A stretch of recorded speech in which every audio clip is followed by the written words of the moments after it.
tackle. Not able to break out of the next three Stripes defenders, right back to the line of scrimmage. And I know we're not dwindling down to the final 2 minutes of the game here or anything, trying to ice this victory if you're the Stars, but I would slow things down here. I wouldn't be so in such a hurry to snap the ball. I mean, you got another 25 seconds. I'd run that down to at least 10 every time. 3rd down and 1, getting out of the shotgun. Trying a wide receiver screen, able to pick it up. A flag is down. They got the first down momentarily. We'll see what the flag is. Yeah, and it's on the opposite side of the field, too. And it might end up being a hold, and that would be a killer, crushing penalty. I know it is for Eric here. That's number 9. I'm officially the loser in our game within the game. And I'll drop down and give you 10 push-ups.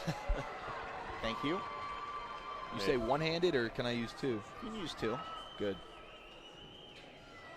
Does end up being a holding call, and like you said, that's crushing. Is Bryson Cornelius able to slip free for a first down? Will be called back for a hold. 3rd and 11 now. See what the Stars have drawn up here on their own 34-yard line. Clock running at 7:04 to go. Another screen. Davenport has it past the 40, lowers the shoulder, got close to that first down marker, back to the original line of scrimmage, that is. And at the 44, it'll be just a yard short. Really nice play in the open field by linebacker number 55, Aiden McGowan, out of Minnesota. We've seen him flash multiple times today, and that's a really big stop right there on 3rd and long. Do you go for it here if you're the Stars? 4th and 1. Big-time question here. I think with a guy like Davenport and a big moose on that offensive line, the left side of that line with Philip Gallegos, I go for it. And you just got a 3rd down and 1 with relative ease, and they didn't even run the football. They threw it out to the outside. Interesting. They're throwing it here. There's no Davenport. Never mind. Don't need Davenport to run the ball. I'm over 3 on my play predictions here today. It's Brandon Castillo from Albuquerque, New Mexico, the home of Walter White. I could have sworn, and Jesse Pinkman, I could have sworn that with Davenport out of the game, they'd have thrown that thing. Look, this is USA football. It's not like they have one talented back. They've got about 4. What did y'all think about being in the shotgun on 4th down and 1? Well, we haven't seen a single snap under center, Nick, so I can't say I was surprised. Well, if they go under center there, I guarantee a quarterback sneak, and then after my guarantee, of course, they probably wouldn't have done it. There's a nice catch here and some good yards after catch. How about that? Big Marquise Hill. We said it before. That guy's probably got the body to move to tight end. The lower extremities of this guy, I mean, he's just a moose out there. And for a corner on the edge to have to try to take him down, that's a tall task. And we talked about that with Pops, and he said, look, I like him as a big-bodied outside receiver. And with a move like that, you can see why. Then again, you don't want to put anyone in a specific box yet. You never know. Never. We're not trying to box anybody in. It's all about projecting. Yes, but I do agree. It's nice to have him on that outside as the wide receiver with that big size. Tough to cover. It's a good run there. Gain of about 5.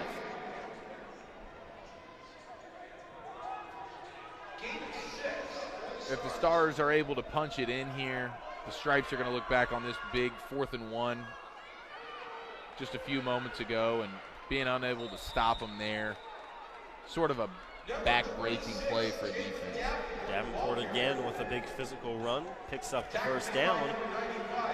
Going under 5 minutes left in the game.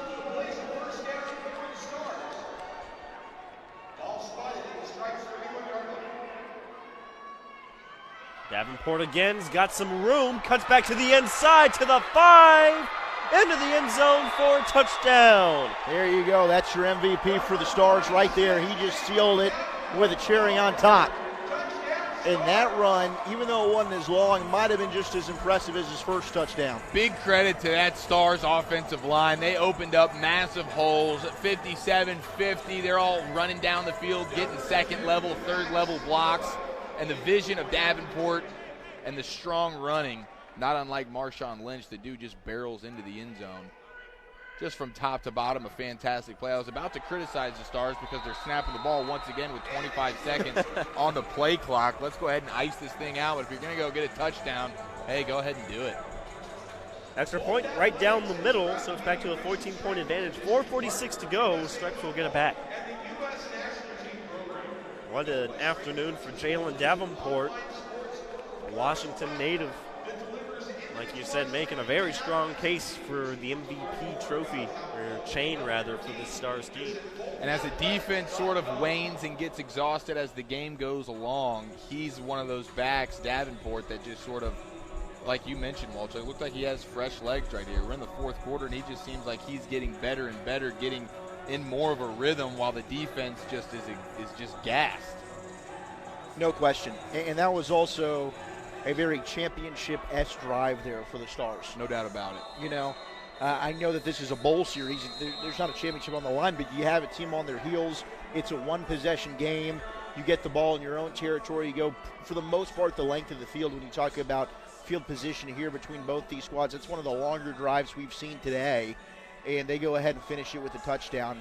Very, very well done by that Stars squad. And now this Stars defense can just really pin their ears back and get after whoever's playing quarterback. It looks like Gilkey they got right Gilkey in there right now. Now attack the running back, trying to get to the outside, not able to do so. An avalanche of white jerseys brings them down at the line. 94 right there, Fortenberry coming on back to the huddle. He's an absolutely special player out there. Yeah, he jumps off the screen at you, no question. Dude's a player. He's made big play after big play. And if it would have been a fumble early on in the game, he would have taken it to the house, but they ruled it dead ball.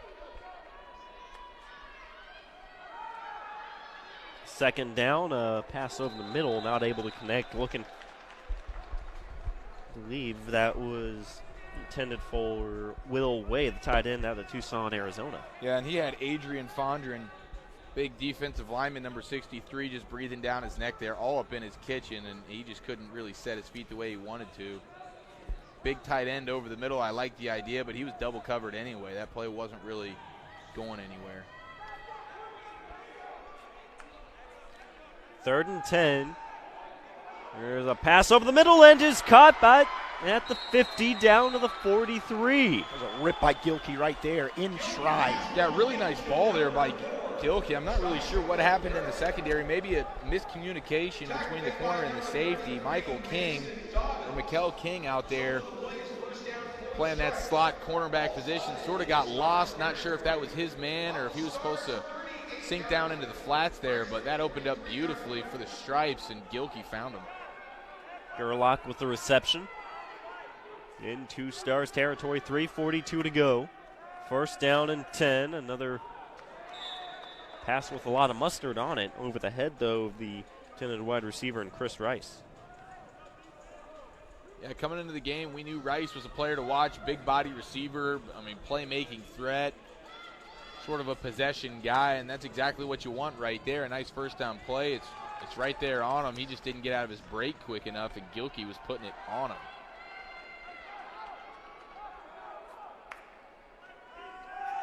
Here comes Gilkey. A little bit of time going over the middle and over everyone's head to bring up 3rd down. Now here we see a little bit of the chippiness that Pops was talking about. You saw in the scrimmage. Finally boiling over here with 3:34 to go. And that will be penalties number 10 and perhaps 11. It looks like Cameron Ryder, 76 in black, who lost his helmet. Now he'll have to come trotting on out. Actually, Caden Kelly. Hate to correct you there, Walchuk, but Kelly's the one who got his helmet ripped off. Well, would it be? Was it Caden Kelly? Down. Oh, because there's 2 76s. You're right. Yes. It's all right. We've been there. I called Mesa like Madison at one point.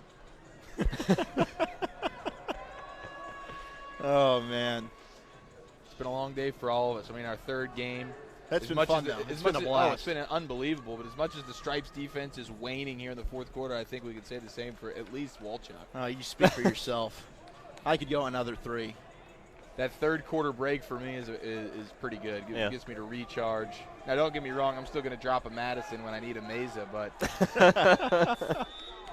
but I feel good to go. Like you said, Walchuk, I could go another 3. This one's been just a bit longer, 12-minute quarters. First 2 games were 10-minute quarters. 3rd down and 10, the offsetting penalties going deep, has a man opened and is caught down at the 15. The ball is out. and it's picked up rather by the Stars. Holy cow. Ryan Budire picks it up, and that should pretty much ice the game. Gosh, poor Gerlach, man. Yeah, because that was one of the best throws we've seen today. Just on the money in a tight space, able to get it over there to Gerlach, from Gesslich to Gerlach, the G's. Gilkey. Gilkey. There we go. He's dropping Madison on us. What did you call Gilkey I just think now? I called him Gesslich. Yeah, because you were guessing on the name. It's You swung Gilkey, and baby. missed. No, but Gilkey with a freaking Silky dime. Gilkey. Just dropping a dime in there. I couldn't see who it was that punched the ball out. I don't even know if anybody punched it or if it just sort of flew Well, out it of was there. Budire on coverage. And the recovery. He might have done both. Yeah. He had the strip and the recovery. Excellent play. So now with 3:05 to go, they're just going to run it up the middle, gain up about 1. Now let's see if they let this 40-second play clock run down a little bit. Let's not snap it with 25 left. Let's get it down into the tens. Be a timeout called by the Stripes. They'll have one left. Getting these kids reps, okay? Oh, I get that, but it's also about winning the football game, is it not?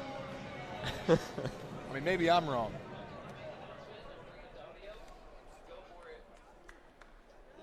It's been a long day up here in the booth. You two are starting to get into each other here a little bit. Oh, I love getting into some Wolchuk. Excuse me? 2:59 to go, second down and 9. One timeout left for the Stripes, down by 2 scores. Great-looking guy, Wolchuk. What has been a eventful 5 days for these players. Yeah, I mean, that's got to be so cool to be a part of. And then to come on back in January and play that International Bowl series. You know, we were talking about that with Pops. You got, France, Japan, Canada, Mexico, all these teams that come. And, I can only imagine the first time I saw AT&T Stadium, I was absolutely blown away. So these, kids that are coming from other countries into the United States probably for the first time, and you walk up and you see the spaceship that is AT&T. Holy cow, I can't even imagine what they would be thinking. Yeah, it's probably the equivalent of our USA kids going out and playing in France and taking a look at that Eiffel Tower, It's just like, holy smokes, here we are, Jerry World. It's Texas's Eiffel Tower. Yeah, it's one of the wonders of the world. A penalty against the Stripes, I believe it was rough on the passer. It'll be a first down for the Stars with 2:56 to go. So free first down there. Not what you want if you're the Stripes, and one timeout left. Now you don't have the ability to stop the clock. Talking about the International Bowl, as Pops was saying, you take the best kids from the regionals, you bring them in here. You take the best kids from here and invite them to that International Bowl. It will be next January. It'll be the first time France will bring a team out to AT&T Stadium, so it's good to see the game of football not only growing here at home but also abroad. Canada and Mexico have been playing in these international bowls a lot. Now to see another team or another country like France coming in, definitely very exciting. You talked about maybe at one point England will bring in their own team. I mean, they have the NFL series throughout the year. You got to think that's gaining popularity over in that country absolutely. as well. That's what I'm curious about is that successful? We've seen the NFL go and play some games in Osaka, Japan, and whether it's been the preseason. Same thing with Mexico City. In fact, that Rams and Chiefs game this year was supposed to be played in Mexico City, and then they moved it back to California during the wildfires. Ended up being arguably the best game of the season. So we've seen the NFL, go international, but it seems like the most resources they've put in is playing games overseas in London.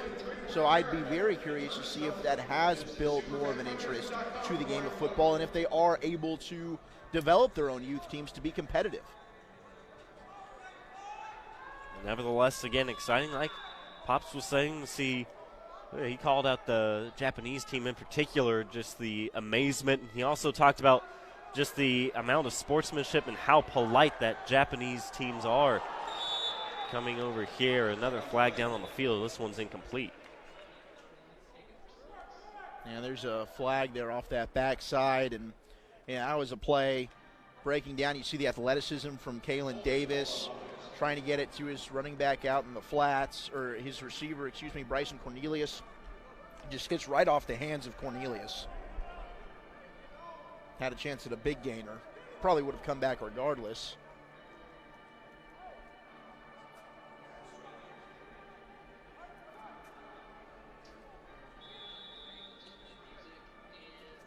Third down and about 12 with 2:40 to go.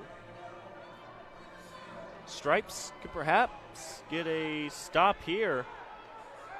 Maybe get a quick strike. Instead, we'll have the quarterback run, and he's got a lot of room. Down to the 30, 20, no one's going to catch him. It's a touchdown out of the Wildcat formation. James Madison has iced this ball game. There's the second touchdown of the game for James Madison, the second. Sure that wasn't Ryan Meza? No, it was not Meza. All right, very good. It certainly was an M, though. It was a Madison.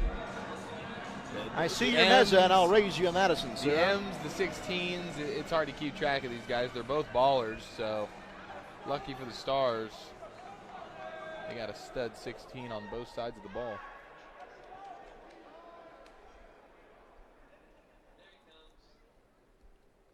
A bit of a delay. Get the holder out there.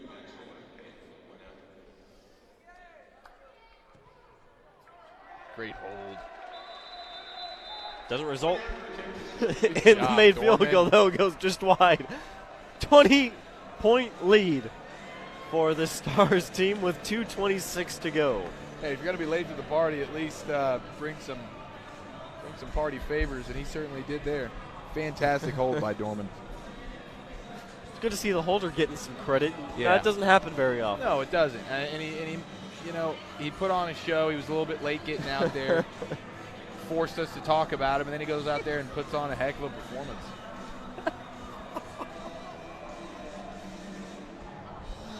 Okay. That's 30. Welcome to the final few minutes of USA football. 2:26 left. And what's been a fantastic afternoon here at the Ford Center, the Star headquarters of America's team, the Dallas Cowboys in Frisco, Texas.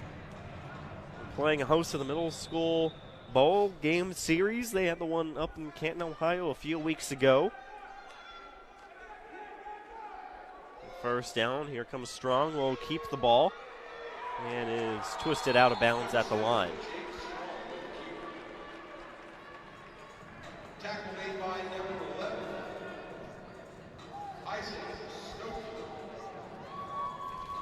Well, of course, concluding this one, we will have our MVPs announced, so we encourage you to stick around for that one. Any guesses, Walchuk? Well, I already named the Stars MVP as soon as he had that second touchdown. Oh, Mr. Davenport. Yes. Yeah. So I think Davenport clearly will be the MVP. Now, look, James Madison with that last score certainly probably is going to garner a little bit more consideration, but Madison Davenport, or Mesa? It's Madison. Madison, okay. We're sure on that. 100%. All right. This one's caught at the 29, and again, a whole lot of white jerseys. Brings them down again about 3. Bring up third and long.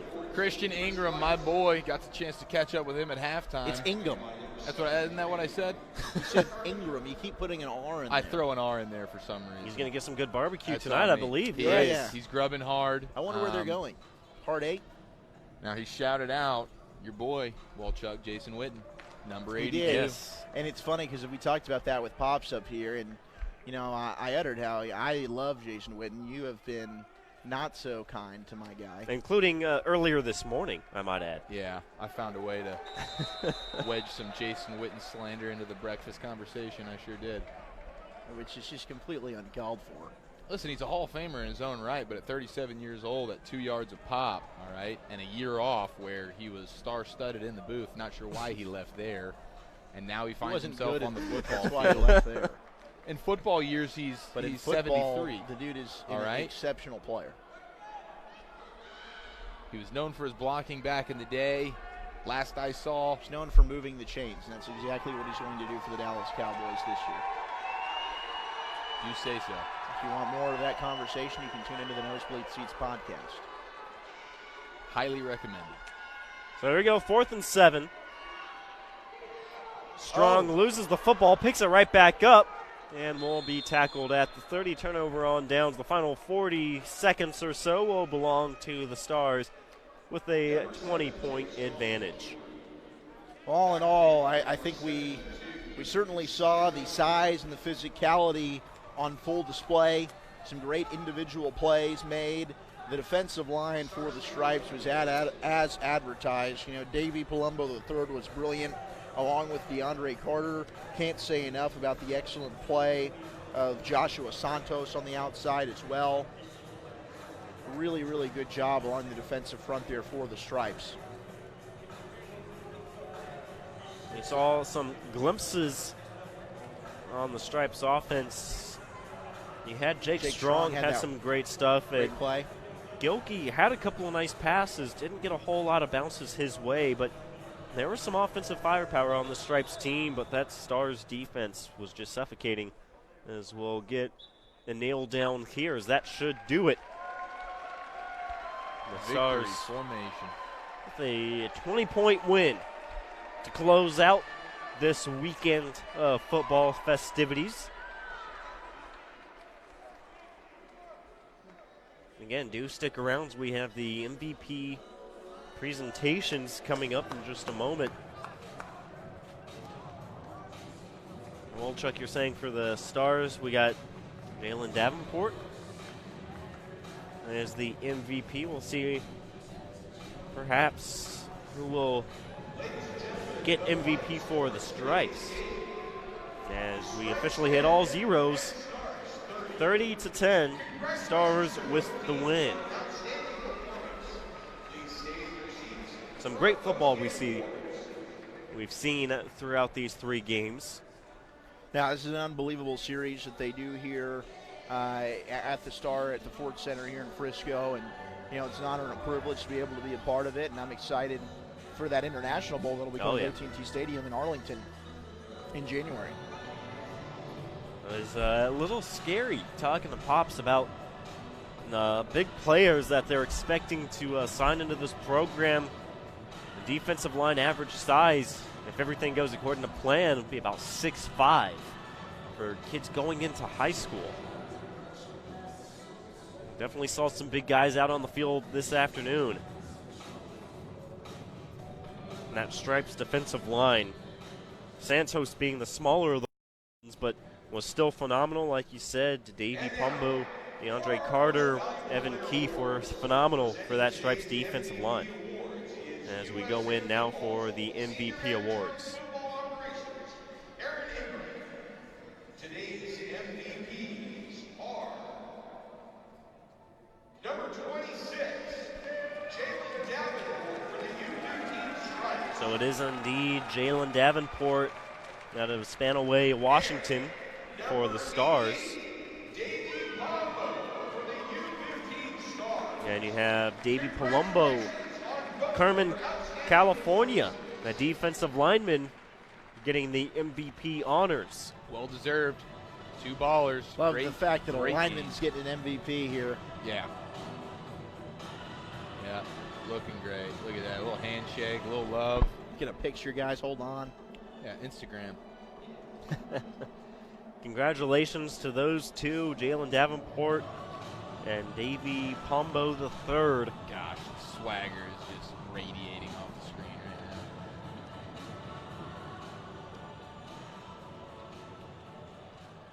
Some good sportsmanship there, and well, we've seen that throughout the game. And maybe a little bit surprising, we only saw 1 or 2 little tussles after the whistle, after hearing there's a lot of tension between these two squads in the scrimmage Saturday night. A lot of good sportsmanship throughout the day, and that will do it for our coverage of the 2019 Texas Classic, part of the high school bowl game series. A big thank you for tuning in to Game On Sports. For our producer Fred Garner, for Eric Tiafalo, Zach Wolchuk, and Pops, I'm Nick Laupia saying so long from Frisco, Texas.